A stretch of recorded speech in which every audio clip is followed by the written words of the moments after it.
अपने को भी आनंद दे।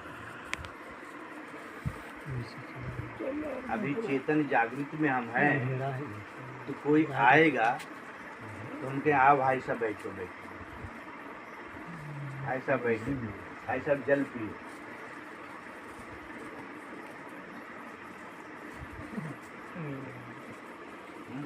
भाई साहब भूखे हैं तो भोजन कर लो।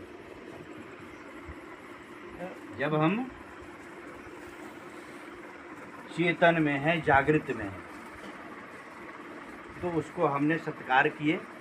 सत्कार जब किए, वो उसकी मन बुद्धि क्या करेंगे, तो बहुत अच्छे लोग हैं, तो बहुत अच्छे आदमी हैं, आते ही मेरे लिए सत्कार किए, बैठने के लिए कहा, जल के लिए कहा, भोजन के लिए, बहुत अच्छे आदमी हैं। तो जो चेतन आत्मा जब शरीर में है, जागृत में हम हैं, तो हम दूसरों को सत्कार किए। और यदि हम सो जाए कोई और कोई अतिथि आवेगा तो लौट करके चले जाएगा, कोई सेवा नहीं हो पाएगी।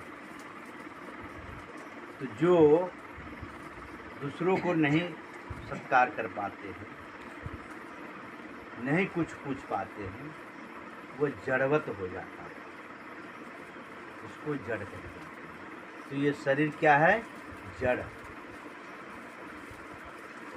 इस शरीर के अंदर जो आत्मा है वो है चेतन। अब वो जागृत अवस्था में हम हैं, तब जागृत अवस्था में इस नेत्र द्वार से संसार को मैं देखता हूँ।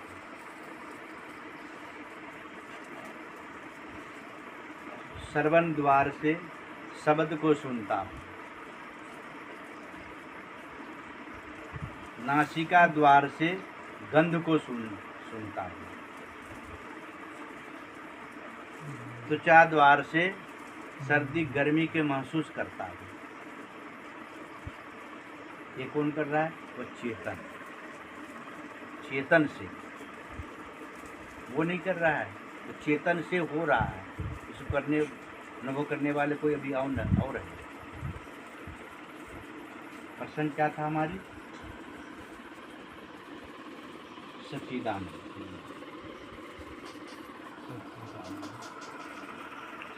सत्य चित आनंद। तो सत्य को तो बता दिए कि भूत भविष्य वर्तमान जो तीनों काल में जो नाश न होता हो, उसे सत्य कहा जाता है।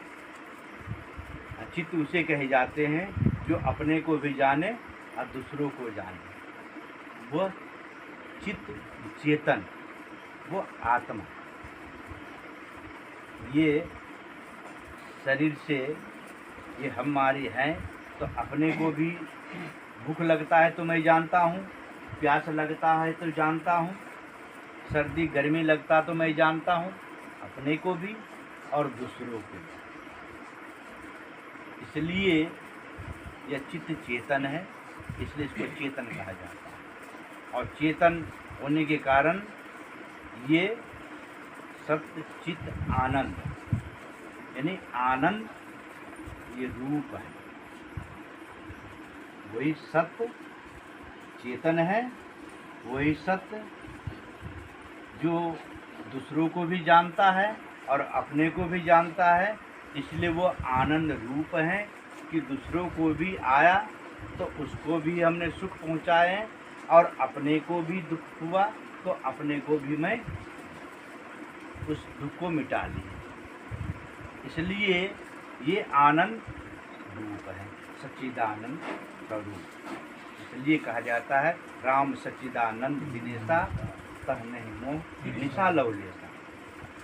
तह नहीं मोह निशा लव लेसा, यानी वहाँ पे कोई मोह नहीं है, और वो निशा कहे जाते हैं जैसे अब रात्रि है गई, अंधेरी हो गई। अंधेरा रूप एक अज्ञान के भी, अरे तो अज्ञान ये कुछ नहीं जानता है, अंधेरे में कुछ नहीं दिखता, ये कुछ नहीं जानता, इसलिए वो अंधेरे में है। कहते ये इसको कोई पता, ये तो अंधेरे में है, ये कुछ नहीं जानता। निशा, रात्रि, रात्रि अंधेरा होता है, रात्रि से ही लोगों को भय है। दिन में तो दुनिया सब बिखर जाते हैं, रात्रि में सब अपने अपने घर को आ जाते हैं। वो रात्रि को भय है अनेक प्रकार। इस प्रकार से ये सच्चिदानंद स्वरूप को संक्षेप में ऐसा बन आया, तो ये राम सच्चिदानंद स्वरूप हो गए। तो इस प्रकार से ये राम को जब संधि विक्षेप हुआ तो राम नाम जो है वह ब्रह्म स्वरूप है। वो ब्रह्म किसे कहे जाते हैं? जो अनादि है, अनादि कालों से चले आ रहे हैं। उस अनादि को किस नाम से संबोधित करते हैं? उसको अनवर्चनीय कहते हैं। वो वाणी से भी उसको परे भी कहा जाता है। ऐसा वो ब्रह्म है। तो इस प्रकार से अब उसे राम सच्चिदानंद स्वरूप हो गए। अब आया तुम्हारी, इसको अब यहीं पे स्टॉप कर